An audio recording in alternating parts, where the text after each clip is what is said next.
Here we go. These are three of the most powerful words you can use in a workplace to change a negative culture to a culture of positivity, opportunity, and better engagement. It's called the we can if approach. I learned this approach years ago when I was working with a really smart executive. As a matter of fact, she probably was the smartest person in the room. The problem was every time someone brought an idea to her, she said, "We can't because."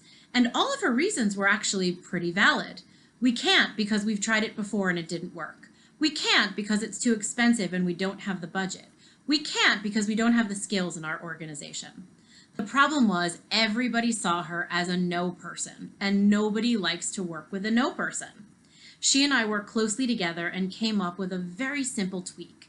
By taking all of her statements and simply changing them to we can if, everything was different.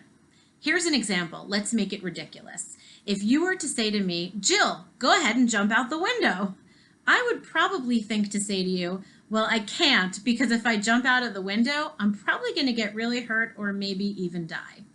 But what I could say is, "I can jump out the window if you help me build wings." When you take any statement and you apply we can if, people feel different about you and the conversation continues. In the case of this executive, when these new ideas came up, instead of saying "I can't because," she did start to say things like, "We can if we can reutilize our budget," or "We can if we redeploy different people on the team to different projects." What you can do by just changing a couple of words is really quite amazing.